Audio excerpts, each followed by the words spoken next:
Hello दोस्तों, Bihar DElEd entrance exam के लिए मैं आज आपके लिए फिर से कुछ महत्वपूर्ण प्रश्न लेकर के आया हूं। तो चलिए, पहला प्रश्न आपके सामने में है, अशोक के शिलालेख को सर्वप्रथम किसने पढ़ा था? तो अशोक को शिलालेख को सर्वप्रथम पढ़ा था जॉन प्रिंसेप भाई ने पढ़ा था। कब पढ़ा था? तो 1837 ईस्वी में पढ़ा था। तो ऑप्शन नंबर सी बिल्कुल राइट होगा। चलिए हम लोग बढ़ते हैं नेक्स्ट प्रश्न की ओर। अगला प्रश्न आपके सामने में है, भारत में अंग्रेजी शिक्षा की शुरुआत किसके दौरान की गई थी? तो अंग्रेजी शिक्षा के शुरुआत पूछ रहा है किसके द्वारा किया गया था? तो आपको बताना है कि लॉर्ड मैकाले के द्वारा किया गया था। अच्छा, लॉर्ड कॉर्नवालिस कौन है, इससे क्वेश्चन पूछा जाता है। तो लॉर्ड कॉर्नवालिस जो है, ये भारत में अस्थाई बंदोबस्त या इज्तिमाही बंदोबस्त या जमींदारी बंदोबस्त लगाया था। तो आप ये भी बात याद रख सकते हैं। लॉर्ड कॉर्नवालिस का मकबरा पूछे कहाँ है? तो कहाँ है? गाजीपुर में है, यूपी के गाजीपुर में है। और गाजीपुर को हम लोग कहते हैं काशी की बहन लॉर्ड डलहौजी। अच्छा, लॉर्ड डलहौजी से आपको याद रखना है, क्या याद रखना है कि लॉर्ड डलहौजी ने भारत में सर्वप्रथम ट्रेन चलाया था। कब चलाया था? तो 1853 में चलाया था। ट्रेन का नाम क्या था? तो आपको बताना है कि ब्लैक ब्यूटी। क्या था? ब्लैक ब्यूटी ट्रेन का नाम था। या कहीं कहीं पर लिखा हुआ रहता है फेरी क्वीन। क्या लिखा हुआ रहता है? फेरी क्वीन। और इस फेरी क्वीन में टोटल 3 इंजन था। कितना इंजन था? 3 इंजन था। और तीनों इंजन का नाम अलग अलग था। एक का नाम था सिंध, दूसरा का नाम था साहिवा, तीसरा का नाम था सुल्तान। तो ये बात आप याद रख लीजिएगा। तो चलिए हम लोग बढ़ते हैं नेक्स्ट प्रश्न की ओर। अगला प्रश्न आपके सामने में है, तीसरा नंबर का, इंटरनेट का पूरा नाम क्या है? बिल्कुल बच्चा वाला प्रश्न आ गया है। हम सब जानते हैं कि इंटरनेट का पूरा नाम क्या है। Interconnected network. हाँ, इसका ऑप्शन ए हमको बिल्कुल राइट दिख रहा है। तो ऑप्शन ए क्या हो जाएगा? इसका बिल्कुल राइट हो जाएगा। चलिए बढ़ते हैं नेक्स्ट प्रश्न की ओर। अगला प्रश्न आपके सामने में है कि आगा खान कब किसके साथ जुड़ा हुआ है? तो आगा खान कब जो जुड़ा हुआ है दोस्तों, वो कबड्डी के साथ जुड़ा हुआ है। किसके साथ जुड़ा हुआ है? सॉरी, हॉकी के साथ जुड़ा हुआ है। इसलिए इसका ऑप्शन डी क्या हो जाएगा? बिल्कुल राइट हो जाएगा। दोस्तों, हॉकी का एक खिलाड़ी था मेजर ध्यानचंद। कौन था? मेजर ध्यानचंद। और मेजर ध्यानचंद को हम लोग कहते हैं हॉकी का जादूगर। हॉकी का जादूगर किसको कहते हैं? मेजर ध्यानचंद को कहते हैं। और इन्हीं के याद में 29 अगस्त को भारतीय खेल दिवस के रूप में मनाया जाता है। आप ये बात याद रख सकते हैं। क्रिकेट का जन्मदाता देश पूछे कौन है? तो इंग्लैंड है। कौन सा है? इंग्लैंड है। बैडमिंटन कहाँ का राष्ट्रीय खेल है? तो आपको बताना है मलेशिया का। कहाँ है? मलेशिया का है। मलेशिया का राजधानी पूछेगा कहाँ है? तो कुआलालंपुर। और वहाँ का राष्ट्रीय खेल क्या है? बैडमिंटन है। आप इतना बात याद रख सकते हैं। चलिए बढ़ते हैं, 5वां नंबर का प्रश्न आपके सामने में है, भारत में से इंटरनेट की सेवाएं शुरू की गई थी। तो भारत में इंटरनेट की जो सुविधाएं थी वो 1998 में शुरू किया गया था। तो लेकिन यहाँ दोस्तों ऑप्शन में हम लोग जब देख रहे हैं तो 1998 के आसपास में एक भी ऑप्शन नहीं दिख रहा है। तो एक ऑप्शन मात्र दिख रहा है 95, है ना, इसका आसपास में। तो इसलिए ऑप्शन ए इसका बिल्कुल राइट हो जाएगा। 15 अगस्त 1995 हो जाएगा। आप ये बात याद रख लीजिएगा। तो चलिए हम लोग बढ़ते हैं नेक्स्ट प्रश्न की ओर। अगला प्रश्न आपके सामने में है, किस देश में सबसे बड़ा प्राकृतिक गैस भंडार है? प्राकृतिक गैस भंडार पूछेगा किस देश में है? तो आपको बताना है कि रूस में है। कहाँ पे है? रूस में है। रूस का राजधानी पूछेगा कहाँ है? तो बताना है कि मॉस्को में है। कहाँ है? मॉस्को में है। और अमेरिका में एक जगह पड़ता है प्रेरी। कौन पड़ता है? प्रेरी को हम लोग कहते हैं विश्व के मक्के की पेटी। और चीन किस नदी के किनारे बसा है? तो चीन बसा है हुआंगहो नदी के किनारे। इसको हम लोग पीली नदी के नाम से जानते हैं। तो चलिए हम लोग बढ़ते हैं नेक्स्ट प्रश्न की ओर। अगला प्रश्न जस्ट आपके सामने में है, राष्ट्रीय आय की गणना करने की विधि है। तो राष्ट्रीय आय की गणना करने का विधि कौन कौन है? आय विधि, मूल्य वर्धित विधि, तीसरा है व्यय विधि, ऑप्शन डी है उपरोक्त सभी। तो ये सभी विधि के द्वारा राष्ट्रीय आय का गणना किया जाता है। अगर आपसे पूछे कि राष्ट्रीय आय का गणना करने वाला प्रथम सुल्तान पूछ रहा है भैया, तब आपको लगाना है FST, फिरोज शाह तुगलक। अगर आपसे पूछे कि राष्ट्रीय आय की गणना करने वाला प्रथम भारतीय, तब आपको लगाना है कि दादा भाई नेरोजी। क्या लगाना है? दादा भाई नेरोजी। पूछेगा कि ये कब किया था राष्ट्रीय आय का गणना, तो ये किया था 1968 ईस्वी में। और 1968 ईस्वी में इसी का किताब प्रकाशित हुआ था। कौन सी किताब का नाम क्या था? Congress un British rule in India, कैसे कांग्रेस भारत इंडिया को लूट रहा है। तो इन बात की जानकारी अपने पुस्तक में दिया था। तो चलिए हम लोग बढ़ते हैं नेक्स्ट प्रश्न की और। अगला प्रश्न जस्ट आपके सामने में है, काफ़ी धांसू प्रश्न है कि संवैधानिक उपचार का अधिकार डैश डैश डैश के अंतर्गत आता है। संवैधानिक उपचार का अधिकार किसके अंतर्गत आता है? तो ये किसके अंतर्गत आता है दोस्तों? ये मौलिक अधिकार के अंतर्गत आता है, इसलिए इसका ऑप्शन भी बिल्कुल राइट हो जाएगा। मौलिक अधिकार, कोई भी व्यक्ति जन्म के साथ इसको मौलिक अधिकार मिल जाता है। तो मौलिक अधिकार जो है पहले 7 था, लेकिन अब कितना हो गया है? घट के 6 हो गया है। तो एगो को मौलिक अधिकार के श्रेणी में से निकाल दिया गया है। तो वो कौन निकाल दिया गया है? वो निकाल दिया गया है संपत्ति का अधिकार। क्या निकाल दिया गया है? संपत्ति का अधिकार। और इस संपत्ति के अधिकार को कानूनी अधिकार बना दिया गया है। तो चलिए, उम्मीद करते हैं कि आपको क्वेश्चन बिल्कुल पसंद आता होगा। दोस्तों, अगर आपको PDF चाहिए तो आप जाइए हमारे इतिहास की चैनल 99 पर, आप वहां पर जाकर के PDF प्राप्त कर सकते हैं। चलिए बढ़ते हैं नेक्स्ट प्रश्न की ओर। अगला प्रश्न जस्ट आपके सामने में है, बंगाल के पहले गवर्नर जनरल कौन थे? तो बंगाल का पूछ रहा है कि पहला गवर्नर जनरल कौन था। तो बंगाल का पहला गवर्नर जनरल पूछ रहा है, तो आपको बताना है वारेन हेस्टिंग्स। क्या बताना है? Warren Hastings. अच्छा, रॉबर्ट क्लाइव से क्या आप याद रख सकते हैं? इसी के समय में प्लासी का युद्ध हुआ था। कौन सा युद्ध हुआ था? प्लासी का युद्ध हुआ था। आप ये भी बात याद रख सकते हैं। कॉर्नवालिस के बारे में तो आपको हम बता ही दिए हैं। तो चलिए बढ़ते हैं नेक्स्ट प्रश्न की ओर। बंगाल विभाजन कब हुआ था? तो 1905 ईस्वी में हुआ था। इसलिए हम लोग इसे स्वदेशी आंदोलन के नाम से भी हम लोग जानते हैं। चलिए बढ़ते हैं नेक्स्ट प्रश्न आपके सामने में क्या है, आयकर किसके द्वारा लगाया जाता है? जो आय में जो है कर किसके द्वारा लगाया जाता है? तो ये दोस्तों लगाया जाता है केंद्र सरकार द्वारा लगाया जाता है। तो इसलिए इसका ऑप्शन सी क्या हो जाएगा? बिल्कुल राइट हो जाएगा। केंद्र सरकार द्वारा क्या लगाया जाता है? आयकर लगाया जाता है। तो आप ये बात याद रख लीजिएगा। अच्छा, RBI, फिर आपसे क्वेश्चन पूछेगा कि RBI का फुल फॉर्म क्या होता है? ये होता है reserve bank of India. RBI का स्थापना पूछेगा कब हुआ था? तो 1 अप्रैल 1935 ईस्वी में हुआ था। और RBI को हम लोग कहते हैं बैंकों का बैंक या बैंकों का पापा के नाम से हम लोग जानते हैं। चलिए हम लोग बढ़ते हैं नेक्स्ट प्रश्न की ओर। अगला प्रश्न जस्ट आपके सामने में है। क्वेश्चन है कि फहियान कहाँ का निवासी था? पिछले वीडियो में मैंने काफ़ी डिस्कशन के साथ बताया था कि चीनी यात्री जो फहियान था वो कहाँ का निवासी था। तो देखिए ऑप्शन में चीन कहाँ दिख रहा है, तो ऑप्शन सी क्या हो जाएगा इनका? बिल्कुल राइट हो जाएगा। मैंने आपको बताया था। और ये किसके दरबार में आया था? तो चंद्रगुप्त सेकंड के दरबार में आया था। और मैंने आपको ये सब पहले ही बता चुका हूँ।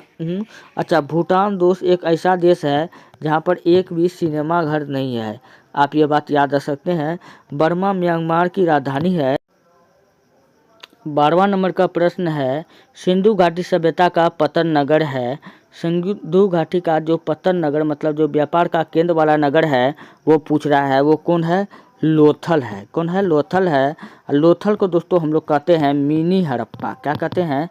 मिनी हड़प्पा कहते हैं। और इसी लोथल से हमको प्राप्त हुआ था चावल का कण।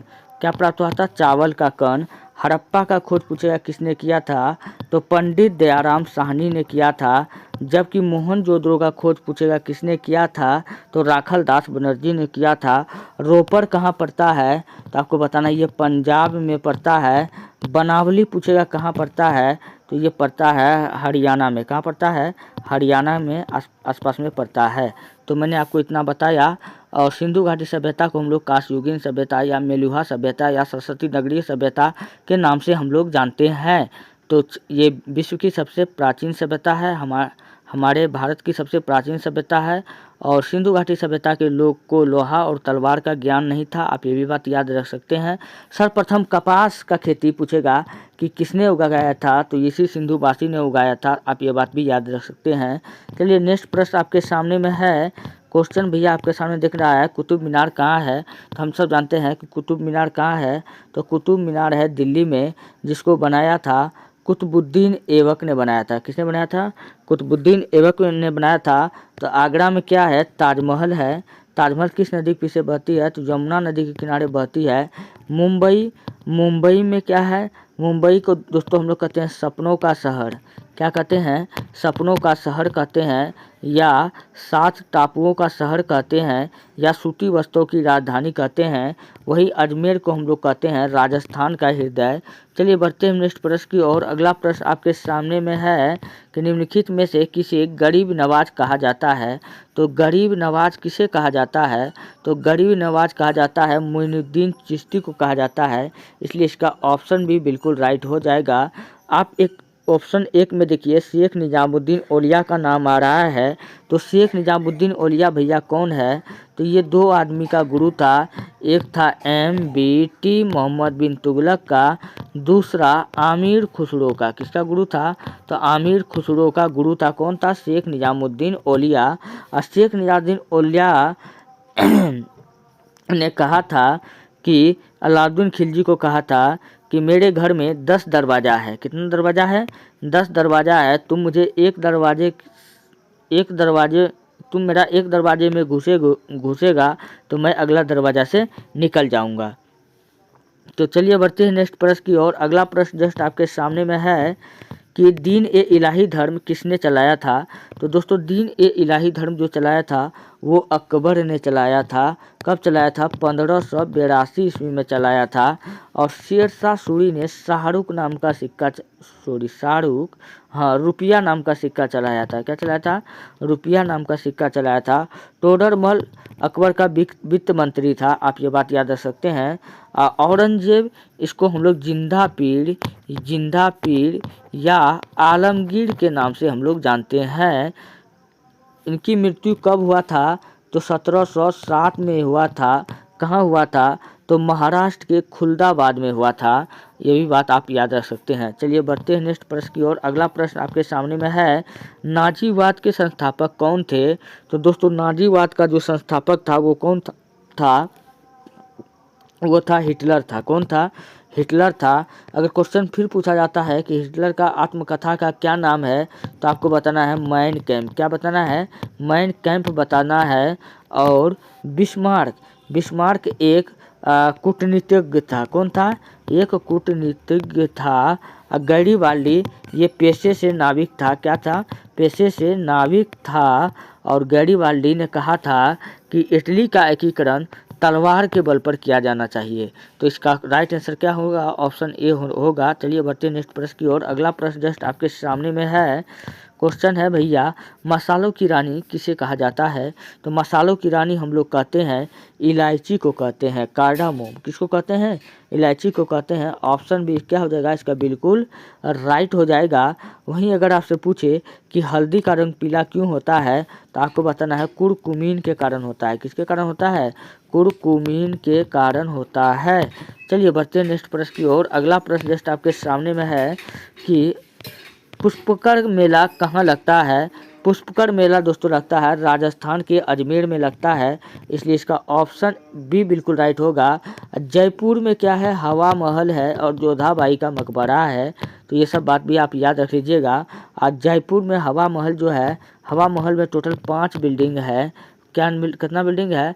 5 बिल्डिंग है। आप लोग कमेंट बनाइए कि हवा महल के पांचों बिल्डिंग का नाम आप बताइए किस नाम से जाना जाता है, तब मैं समझूँ आप लोगों का तैयारी कैसा है। जैसलमेर, कोटा, कोटा जानबे करते हैं ये भी राजस्थान में, जैसलमेर ये भी वहीं पे है। चलिए बढ़ते हैं नेक्स्ट प्रश्न की ओर। 19वां नंबर का जो प्रश्न आपके सामने में है, जंप बॉल शब्द निम्नलिखित में से किससे संबंधित है। तो जंप बॉल शब्द पूछ रहा है बास्केटबॉल से संबंधित है, तो इसका ऑप्शन सी क्या हो जाएगा, बिल्कुल राइट हो जाएगा। चलिए हम लोग बढ़ते हैं नेक्स्ट प्रश्न की ओर। अगला प्रश्न आपके सामने में है कि सिल्क रेशम का सबसे बड़ा उत्पादक देश कौन सा है। तो सबसे बड़ा उत्पादक देश कौन सा है, तो वो चाइना है, चमगादड़ चीन है। तो इसका ऑप्शन भी क्या हो जाएगा, बिल्कुल राइट हो जाएगा। चलिए रेशम जो प्राप्त होता है दोस्तों, टोटल 4 अवस्था में प्राप्त होता है। कितना अवस्था में प्राप्त होता है, तो 4 अवस्था में प्राप्त होता है। पहला को कहते हैं अंडा, क्या कहते हैं, अंडा। दूसरा को कहते हैं लार्वा। तीसरा को कहते हैं प्यूपा। चौथा को कहते हैं कोकून। क्या कहते हैं, कोकून कहते हैं। जो अंडा, लार्वा, प्यूपा, कोकून। अंडा जो लार्वा जो होता है ये मतलब ये जो है भ्रूण अवस्था होता है। प्यूपा जो होता है ये रेशम का युवा अवस्था होता है, और इसी अवस्था में सर्वाधिक रेशम को प्राप्त किया जाता है। तो क्वेश्चन क्या कर रहा है, सबसे बड़ा उत्पादक देश कौन सा है, ये चीन है। और सर्वाधिक रेशम का उत्पादन पूछेगा किससे होता है, तो आपको बताना है किससे होता है। अंडा, लार्वा, प्यूपा, कोकून।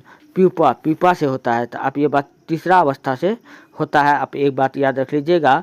वहीं अगर आपसे पूछे कि रेशम की नगरी किसको कहा जाता है, तो रेशम की नगरी दोस्तों हम लोग भागलपुर को कहते हैं। किसको कहते हैं, भागलपुर को कहते हैं। अच्छा, इस रेशम मार्ग पर पूछेगा कब्जा किसने किया था, तो कनिष्क ने किया था। किसने किया था, सम्राट कनिष्क ने किया था। आप ये बात भी याद रख सकते हैं। चलिए हम लोग बढ़ते हैं नेक्स्ट प्रश्न की ओर। अगला प्रश्न जस्ट आपके सामने में है, 21वां नंबर का क्वेश्चन देखिए, अंतिम मुगल शासक कौन था। तो अंतिम मुगल शासक यहाँ पर पूछ रहा है। तो सबसे पहला था बाबर। अब बाबर का बेटा कौन था, तो बाबर का बेटा था कमरान, अस्करी, हिंदाल, हुमायूं। और उसके बाद में गद्दी पे कौन बैठा, हुमायूं। और हुमायूं के बाद में फिर कौन गद्दी पे बैठा, अकबर। कौन बैठा था, अकबर बैठा था। और अकबर के बाद पूछेगा कि कौन बैठा था, तो अकबर के बाद बैठा था जहांगीर बैठा था। कौन बैठा था, जहांगीर बैठा था। और जहांगीर के बाद पूछेगा कि किसने बैठा था, तो शाहजहां बैठा था। और शाहजहां के बाद पूछेगा किसने बैठा था, तो औरंगजेब बैठा था। तो अंतिम मुगल शासक कौन था, तो अंतिम मुगल शासक कौन था, तो औरंगजेब तो होगा नहीं। और सबसे अंतिम मुगल शासक कौन था, तो आपको बताना है कि बहादुर शाह जफर। कौन था, बहादुर शाह जफर। इसलिए इसका ऑप्शन ए बिल्कुल राइट हो जाएगा। वहीं औरंगजेब को है जिंदा पीर के नाम से हम लोग जानते हैं। और औरंगजेब के बारे में हम जानते हैं, ये अपना टोपी चाहे जैसा भी था, ये अपना टोपी सी करके उस पैसे को खर्च करता था। आप ये बात याद रख लीजिएगा। जहादार शाह को हम लोग लंपट मूर्ख के नाम से जानते हैं। आप ये भी बात याद रख लीजिएगा। चलिए बढ़ते हैं नेक्स्ट प्रश्न की ओर। अगला प्रश्न जस्ट आपके सामने में है, सती प्रथा का सर्वाधिक विरोध किसने किया था। तो सती प्रथा का जो था सर्वाधिक विरोध किया गया था राजा राम मोहन राय के द्वारा किया गया था। राजा राम मोहन राय का जन्म 1773 ईस्वी में बंगाल के राधानगर में हुआ था। इनके भाई के मर जाने के बाद में इनकी पत्नी को इनके आंखें के सामने जिंदा जला दिया जाता है। तब जाकर के राजा मोहन राय ने क्या किया था, इस सती प्रथा का क्या किया था, विरोध किया था। तो इसका ऑप्शन ए क्या हो जाएगा, बिल्कुल राइट हो जाएगा। चलिए, और राजा राम मोहन राय ने क्या किया था, 1828 ईस्वी में ब्रह्म समाज का स्थापना किया था। आप ये बात याद रख लीजिएगा। चलिए बढ़ते हैं नेक्स्ट प्रश्न की और। अगला प्रश्न जस्ट आपके सामने में है, क्वेश्चन नंबर, उर्वशी नामक साहित्य कृति के रचनाकार के नाम कौन सा है। उर्वशी बोले या रश्मि रथी बोले, इन सब का रचनाकार कौन सा है, रामधारी सिंह दिनकर का है। इसलिए इसका ऑप्शन सी बिल्कुल राइट हो जाएगा। और रामधारी सिंह दिनकर को हम लोग राष्ट्र कवि के रूप में जानते हैं। किस रूप में जानते हैं, राष्ट्र कवि के रूप में जानते हैं। इसलिए इसका ऑप्शन सी क्या हो जाएगा, बिल्कुल राइट हो जाएगा। तो चलिए हम लोग बढ़ते हैं नेक्स्ट प्रश्न की ओर। अगला प्रश्न आपके सामने में है, अगला प्रश्न आपके सामने में है, कौन सा हड़प्पीय नगर 3 भागों में विभक्त था। तो कौन सा हड़प्पा का ऐसा पूछ रहा है कि चारों ऑप्शन में जो 3 भागों में विभक्त था, तो 3 भागों में दोस्तों बटल था ये धौलावीरा। धौलावीरा में सबसे अच्छा पानी का निकास का प्रणाली मिला है। और लोथल को हम लोग मिली हड़प्पा करते हैं, ये तो व्यापार का साधन था। कालीबंगा दोस्तों राजस्थान में पड़ता है, यहाँ से हमको काले रंग की चूड़ी मिली थी। आप ये बात भी याद रख सकते हैं। तो धौलावीरा को 3 भाग में बांटा गया था। चलिए हम लोग बढ़ते हैं नेक्स्ट प्रश्न की ओर। और सुरकोटडा ये कहाँ पर है, ये राजस्थान में ही है।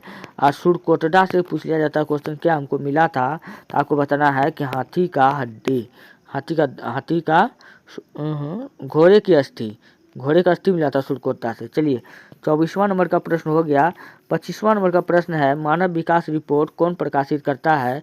तो मानव विकास रिपोर्ट जो प्रकाशित करता है तो UNDP प्रकाशित करता है, जबकि IMF इंटरनेशनल मनी फंडिंग मतलब विदेशी देशों को ये लोन देता है। तो ये तो होगा ही नहीं, तो ऑप्शन क्या हो जाएगा, सी बिल्कुल राइट हो जाएगा। चलिए हम लोग बढ़ते हैं नेक्स्ट प्रश्न की ओर। अगला प्रश्न आपके सामने में है कि निम्नलिखित में से किसका संकलन ऋग्वेद पर आधारित है। तो ऋग्वेद पर पूछ रहा है कि किसका संकलन आधारित है। तो आप देख लीजिए, आयुर्वेद, सामवेद, अथर्ववेद, कोई वेद नहीं है। तो इसका राइट आंसर हो जाएगा सामवेद। और दोस्तों सामवेद को हम लोग संगीत का वेद कहते हैं। क्या कहते हैं, ये संगीत के लिए जाना जाता है। तो आप ये भी बात याद रख सकते हैं।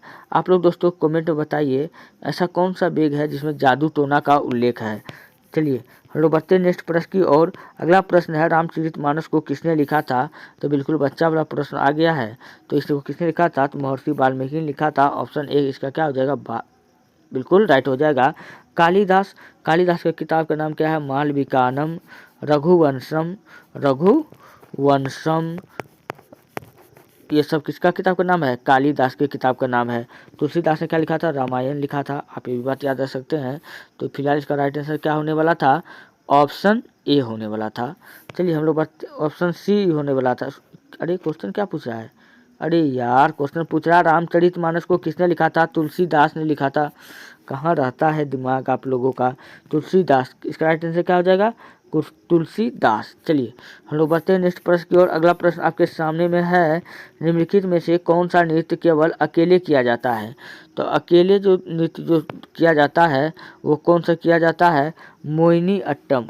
कौन सा नृत्य किया जाता है, मोहिनी अट्टम। भरतनाट्यम कहाँ का नृत्य है, तो तमिलनाडु का है। कुचिपुड़ी पूछेगा कहाँ का नृत्य है, तो आंध्र प्रदेश के कुचेलवा गांव में यह नृत्य काफ़ी प्रसिद्ध है, कुचिपुड़ी। तो क्वेश्चन पूछ रहा था, क्या पूछ रहा था, क्वेश्चन पूछ रहा था कि निम्नलिखित कौन सा नृत्य केवल अकेले किया जाता है। तो दोस्तों अकेले किया जाने वाला जो है कौन है, वो कुचिपुड़ी है। कौन सा है, कुचिपुड़ी है। ऑप्शन बी क्या हो जाएगा, इसका बिल्कुल राइट हो जाएगा। चलिए बढ़ते हैं नेक्स्ट प्रश्न की ओर। अगला प्रश्न है, गरबा लोक नृत्य किस राज्य का है। तो गरबा जो है दोस्तों ये कहाँ का है, ये गुजरात का है। कहाँ का है, गुजरात का है। आप ये बात याद रख लीजिएगा। तो दोस्तों और भी कोई प्रश्न है क्या, चलिए देखते हैं 30वां नंबर का प्रश्न। 30 नंबर का प्रश्न है, निम्नलिखित में से किस देश का एक संगठन नोबेल पुरस्कार का प्रदान करता है। तो वो कौन सा देश करता है, वो करता है स्वीडन करता है। कौन करता है, स्वीडन। स्वीडन दोस्तों एक ऐसा देश है जो सर्वप्रथम बैंक नोट जारी किया था। क्या किया था, बैंक नोट जारी करने वाला देश पूछे कौन सा था, तो स्वीडन था। नार्वे दोस्तों एक ऐसा देश है जहाँ पर आधी रात को सूर्य चमकता है। आप ये भी बात याद रख सकते हैं। फ्रांस सीन नदी के किनारे बसा हुआ है। फ्रांस का सबसे ऊंचा टावर पूछे कौन सा है, आपको बताना है कि एफिल टावर है। कौन सा टावर है, एफिल टावर है। तो आप ये सब बात याद रख सकते हैं। तो चलिए हम लोग बढ़ते हैं नेक्स्ट वीडियो में। दोस्तों अगर आपको वीडियो अच्छा लगता है, हेल्पफुल लगता है, तब आप हमारे चैनल को लाइक कीजिए और वीडियो को जितना हो सके अपने दोस्तों में शेयर कीजिए। मिलते हैं नेक्स्ट वीडियो में। आप लोग कमेंट करके बताइए कि आपका डीएलएड एंट्रेंस एग्ज़ाम में ऐसा कौन सा टॉपिक आपको सबसे ज़्यादा दिक्कत लग रहा है। हम कोशिश करेंगे कि सबसे पहले उसी टॉपिक को ख़त्म किया जाए। मिलते हैं नेक्स्ट वीडियो में, धन्यवाद। और जहाँ जहाँ दोस्तों थोड़ा बहुत गलती अगर मेरा वीडियो में थोड़ा भी त्रुटि दिख रहा है तो आप लोग बताइए, मैं उसको सुधार करूँगा।